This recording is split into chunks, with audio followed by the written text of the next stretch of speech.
हम करणों के साथ जुड़ जाते, ये औखी घड़ी है। सतगुरु क्या है कि औखी घड़ियों से बचाता है। हमारा मन जो नहीं है, जो था नहीं, है नहीं, रहेंगी नहीं, उन चीजों को संभालने में लग जाता है। और जो था, है और नाश नहीं हो सकता है, उसका पता नहीं।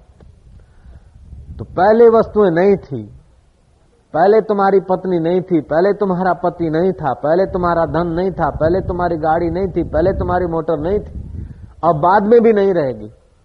तो अब उसमें मोटर में मन लगेगा कैसे? लगा के देखो। अब उस धन में मन लगेगा कैसे? लगा के देखो, नहीं लगेगा।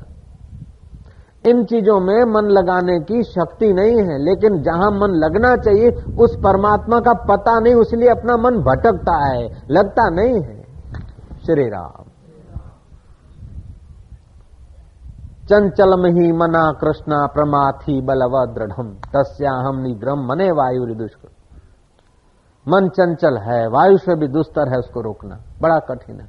कठिन तो है लेकिन असंभव नहीं है, क्योंकि उसको अपनी असलियत का पता चल जाए ना तो फिर वहां से जाएगा नहीं।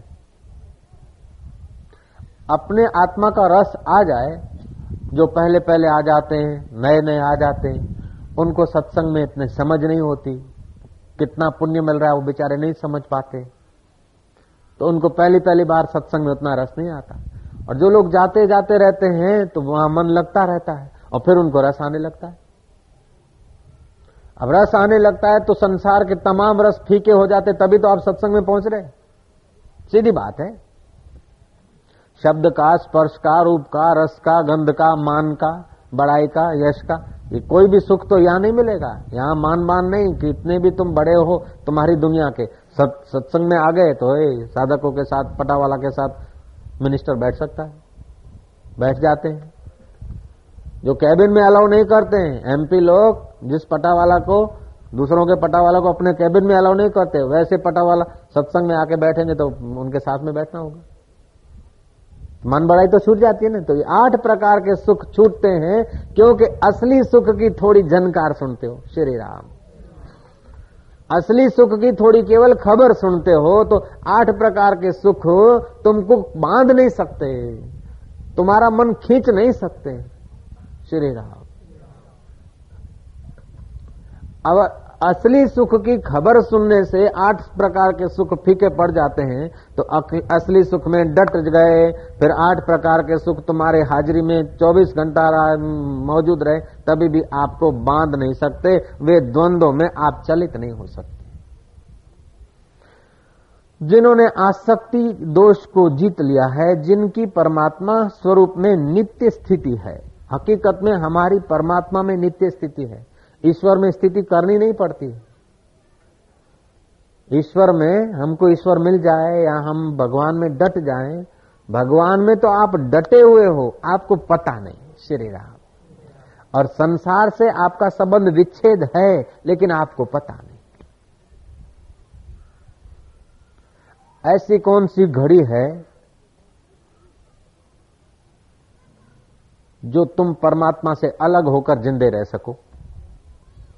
जयराम जी, ऐसी कौन सी सेकंड की 1000वीं घड़ी है, 1000वां हिस्सा सेकंड का, कि तुम उस चैतन्य से संबंध विच्छेद करके श्वास ले सको? अरे मूर्छावस्था में भी ये शरीर श्वास नहीं रहेगा, तब भी वो चैतन्य के साथ तुम्हारा संबंध है। जैसे आकाश सर्वत्र भरपूर होने के कारण कहीं जा आ नहीं सकता, ऐसे ही वो परमात्मा सर्वत्र भरपूर होने के कारण तुम्हारे को छोड़कर कहीं जा नहीं सकता।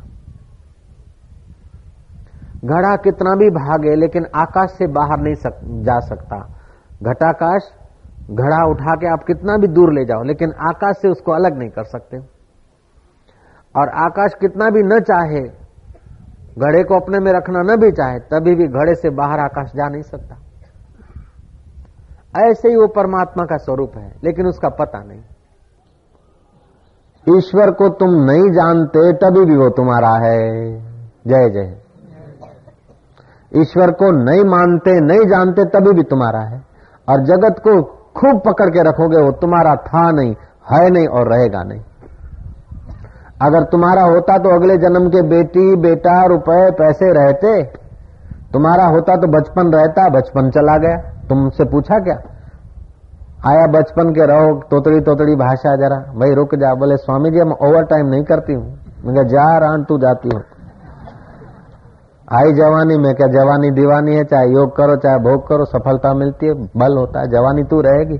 बोले Swami ji please excuse me, मुझे माफ करो, हम ओवर टाइम कहीं नहीं करती।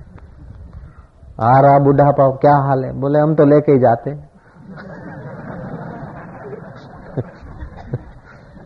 अब लेके जाना है तो मोह क्या करना है, ले जाना तो ले जा। लेकिन तू ले लेके कहां ले जाएगी? शरीर पर तेरा अधिकार है, मुझ पर तेरा अधिकार नहीं, और मैं सत्ता तुझे दे रहा हूं। श्री राम। मौत के अंदर भी मेरी सत्ता और जीवन के अंदर भी मेरी सत्ता है। तो जैसे मेरे पैर मेरे हाथों से नहीं डरते और मेरे हाथ मेरे सिर से नहीं डरते, मेरा सिर मेरी पीठ से नहीं डरता, क्योंकि सब मैं ही हूं, ऐसे जिसका निर्माण मोहजित संग दोष अवस्था में पहुंच गया है, अध्यात्म नित्य और निवृत्त कामा हो गया है, उसको फिर कोई भय नहीं होता है, कोई शोक नहीं होता है। तो जो छूटने वाली चीजें हैं उनको, जो बहने वाली चीजें उनके बहते हुए का मजा लो, और जो रहने वाला परमात्मा है उसके रहने के साथ तादात्म्य कर लो। एकदम सीधा हिसाब। जो बह रहा है उसके बहते पानी के बहाव का मजा लो, जो बीत रहा है संबंध छूट रहा है उनको छूटने वाला समझ के उनका सदुपयोग कर लो। उसमें मोह मत करो, ममता मत करो।